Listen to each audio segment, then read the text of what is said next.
Major issue pollution. ఈ pollution సంబంధించి మేజర్గా గంగవరం పోర్ట్ ఏదైతే కోల్ హ్యాండ్లింగ్ అనేటువంటి జరగడం వల్ల వస్తున్నటువంటి ఇష్యూస్, ముఖ్యంగా దీని మీద సరైనటువంటి టాస్క్ ఫోర్స్ అనేటువంటిది, ఎందుకంటే మీకు ఉదాహరణ వైజాగ్ పోర్ట్లో కూడా కోల్ హ్యాండ్లింగ్ జరుగుతుంది, కానీ ఎప్పటికప్పుడు వాటరింగ్ జరుగుతున్నాయి, ఎప్పటికప్పుడు షీటింగ్ చేస్తూ ఉన్నారు, ఎప్పటికప్పుడు ప్రజలకు ఇబ్బంది లేకుండా చేసేటువంటి కనీస ప్రయత్నం జరుగుతుంది. ఇక్కడ ఆ పరిస్థితి లేదు. డెఫినెట్గా ఉక్కుపాదంతో వారిని ప్రజలకు ఇబ్బంది లేకుండా చేసేటువంటి బాధ్యత తీసుకుంటామని చెప్పి ఒక మేజర్ పాయింట్గా మనం తీసుకుంటున్నాం.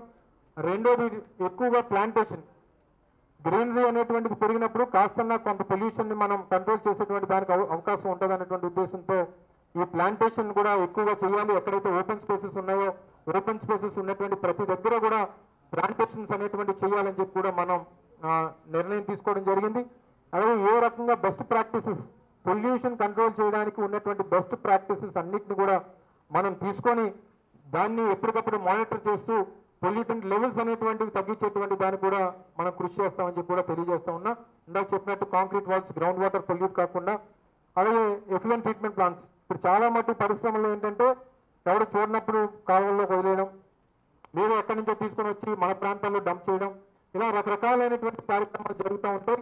సో దాని మీద కూడా ఒక ఎన్ఫోర్స్మెంట్ మనం ఏర్పాటు చేసి దాన్ని కంట్రోల్ చేసేటువంటి కార్యక్రమం చేస్తాం. ఇందాక మీకు చెప్పినట్టు ఆటో నగర్ని కూడా ఫేజ్డ్ మేనర్లో అవుట్స్కట్స్కి మార్చేటువంటి కార్యక్రమాన్ని కూడా మనం చేయబోతా ఉన్నాం. దీనివల్ల మేజర్గా పొల్యూషన్ని కంట్రోల్ చేసేటువంటి దానికి బాధ్యత కూడా తీసుకుంటామని చెప్పి మీ అందరికీ ఈ సందర్భంగా తెలియజేస్తా ఉన్నాం. ఎందుకంటే ముఖ్యంగా హిందుస్థాన్ జింక్ లాంటి కంపెనీలు పక్కన ఉన్నటువంటి గ్రామాల్లో ఉన్నాం. వాడి తాలూకా బాధ ఏంటో, ఆ పొల్యూటెంట్ వల్ల వచ్చినటువంటి కష్టాలు ఏంటో అన్ని చూసినటువంటి వ్యక్తిగా డెఫినెట్గా దాని మీద పూర్తి స్థాయిలో బాధ్యత తీసుకుంటామని కూడా తెలియజేస్తా ఉన్నాం.